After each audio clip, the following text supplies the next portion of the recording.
Olá para você que acompanha o portal SP Rio Mais. Agora a gente fala sobre negócios. Você sabe o que é BPO? Daqui a pouco a gente vai falar o que significa esse conceito.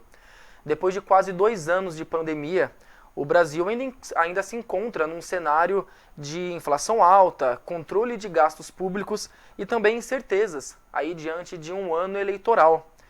Apesar disso, o cenário para 2022 é visto com otimismo pelos empreendedores. E no meio desse cenário otimista, uma das tendências, inclusive nas empresas aqui do interior paulista, é o BPO, que é uma sigla aí que remete à terceirização dos processos de negócios, ou seja, da parte fiscal, contábil, financeira e trabalhista. Mas para explicar melhor sobre esse conceito, a gente conversa agora com o Sandro Parreira, que é sócio-diretor da IRCO, uma empresa de consultoria empresarial. Sandra, as pessoas ainda estão pouco habituadas aí com esse conceito, né, de terceirização de negócios aqui no Brasil. Você pode explicar para a gente o que significa exatamente essa terceirização de negócios profissionais? Sem dúvida, Matheus. Bom, primeiro um prazer falar com vocês aí da SP Rio Mais, né? O BPO, que é a sigla em inglês utilizada para esse processo todo, né, que é o Business Process Outsourcing, ou tem gente já falando BPS, né, troca o outsourcing por solution.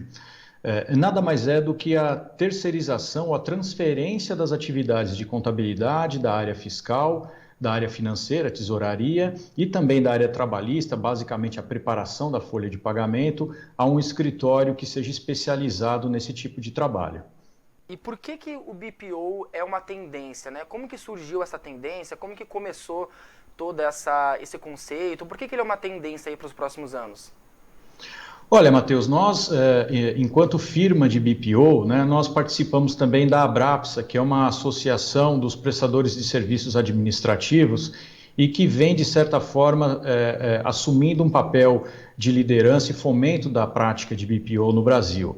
Né? Segundo estudos da própria Abrapsa, cerca de 20% apenas das atividades inerentes a essas áreas que nós conversamos agora são terceirizadas com especialistas, como é o caso da nossa firma aqui. Então, por esse motivo, nós acreditamos, de fato, que existe aí um espaço bastante grande de crescimento nesse tipo de serviço. E existe um leque, né, de atividades que o BPO ele se inclui, né, como você mesmo acabou de falar, né, é um espaço muito grande, né, dessa terceirização. Para a gente exemplificar aqui, quais que são exatamente as atividades, as principais atividades que um BPO pode realizar nas empresas? Legal. Bom, a gente começa pela contabilidade, né, Matheus? A contabilidade no Brasil, ela desde 2010, com a Lei 11.638, nós fizemos a adesão às práticas contábeis internacionais. Né? Então, a partir daquele momento, as empresas de pequeno, médio e grande porte tiveram que se adequar a um conjunto completo aí de novas normas de contabilidade, e essas novas normas, elas têm por objetivo propiciar que as empresas que estejam localizadas no Brasil preparem balanços ou preparem demonstrações contábeis que sejam entendidas por potenciais investidores estrangeiros. Né? Então, a nossa atuação tem acontecido muito nesse contexto dessa nova complexidade imposta aos contadores brasileiros e, claro, embarcado também com o tema de contabilidade, você tem toda essa complexidade tributária que existe no Brasil, né? Então, desde a apuração de tributos, a geração das guias de pagamento, até a entrega de uma série de obrigações acessórias que são parte aí do chamado custo Brasil, né? Tudo aquilo que os contadores e as empresas hoje têm que fornecer de informações em meio digital aos governos em âmbito federal, estadual, municipal. E, além disso, na prática também da área trabalhista, que não é muito diferente disso, né? Temos aí e-social, os recolhimentos também dos encargos sobre folha de pagamento, o cálculo correto da folha de pagamento e toda a estrutura que é necessária para se gerar tudo isso, né? Sob o ponto de vista de, principalmente, ambiente de informática. Então, esse é um pouquinho de algumas das principais atividades que estão englobadas nessa atividade de BPO.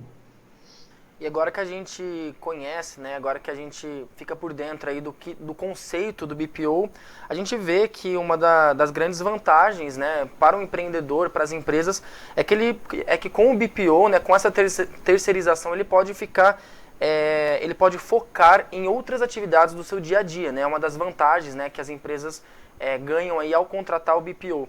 Quais que são as principais vantagens para as empresas, para os empreendedores em terceirizar o seu setor financeiro?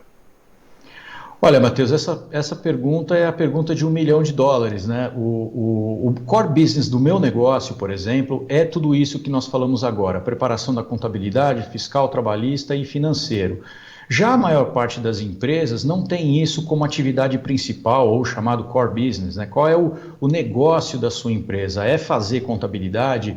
É preparar obrigação acessória? É calcular tributo? Não, não é. O teu negócio ele tem um outro tipo de viés, né? Então, a terceirização desse tipo de serviço, além de propiciar que especialistas tomem conta daquilo que é chamado de back-office, né? Ou toda essa parte mais burocrática da tua empresa, permite ao empresário que ele foque naquilo que realmente importa para a sua operação, que é o crescimento dos seus negócios, volume de operações, tratar de excelência na área produtiva, né, aspectos comerciais e, de fato, focar naquilo que é core business da sua própria operação. E apesar de ainda ser um conceito novo, né, como a gente tem falado aqui na nossa conversa, ainda é uma tendência, né? Apesar disso, já existem empresas, né, que incluem, né, que estão terceirizando o seu setor financeiro, né? Como é que está esse cenário aqui em São Paulo, principalmente no interior de São Paulo, né? As empresas já têm adquirido, já têm incorporado esse BPO? Sem dúvida, o interior de São Paulo tem uma economia muito pujante, né? Nós temos aqui muitas empresas multinacionais localizadas na região, que inclusive reportam para suas casas matrizes suas informações financeiras de acordo com práticas contábeis internacionais, né? Então, pequenos e médios negócios que têm esse tipo de característica, sem dúvida nenhuma, tem muito benefício nessa terceirização das áreas de que estamos tratando aqui, né? Grandes empresas já terceirizam partes talvez menores, né, por conta do volume de operações, a necessidade de investimento em tecnologia, né, em sistemas de mercado que possibilitem que as empresas tenham acesso a informações diárias de faturamento, de custeio de produtos, enfim, outras demandas das grandes empresas. Mas, sem dúvida nenhuma, essa tendência que nós temos observado aqui no interior de São Paulo, ela está muito vinculada a principalmente essa transferência para especialistas daquilo que tem que ser feito nesses âmbitos de back-office. E Sandro, para a gente finalizar aqui a nossa entrevista, qual que é o primeiro passo aí para as empresas, para os empreendedores incorporarem aí o BPO, né? Qual que é o primeiro passo, qual que é o caminho que eles podem seguir para contratar os seus serviços, os serviços da IRCO? O que o empreendedor precisa fazer aí? Qual que é o caminho? Bom, Matheus, a gente tem diversos canais de acesso, né? Hoje em dia, com a tecnologia, internet, etc., nosso site tem lá os caminhos para a obtenção de um primeiro contato, uma primeira conversa. E aí os caminhos eles podem ser muito diferenciados a depender do porte da empresa, do tipo de negócio que você tem e do tamanho, né, das operações.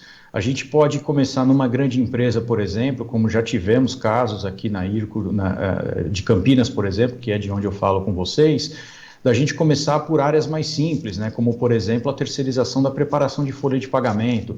E aí, em ato subsequente, a gente avança para a área fiscal, depois a área contábil e, por fim, a área financeira. Então, ou pequenos negócios ou médios negócios, a gente já consegue fazer essa transição numa forma mais completa já de primeira, né? Então, depende muito do tipo de negócio que você tem, do tamanho do seu negócio, né, e daquilo que você busca efetivamente, né? Às vezes as empresas elas não estão buscando uma terceirização completa, mas gostariam, por exemplo, de uma consultoria sob o ponto de vista tributário, né? Qual é o melhor caminho? No Brasil são muitos os caminhos aí da parte de apuração de impostos, né? Planejamento tributário, como é que eu torno a minha operação mais eficiente sob o ponto de vista tributário.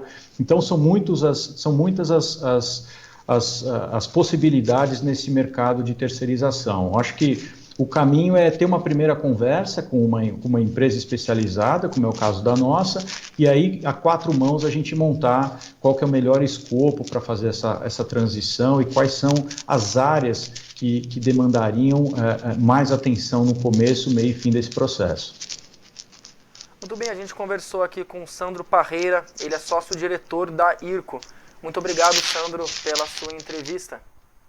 Obrigado, Matheus. Um grande abraço a você e a todo o pessoal aí, os assinantes da SP Rio Mais. Um abraço.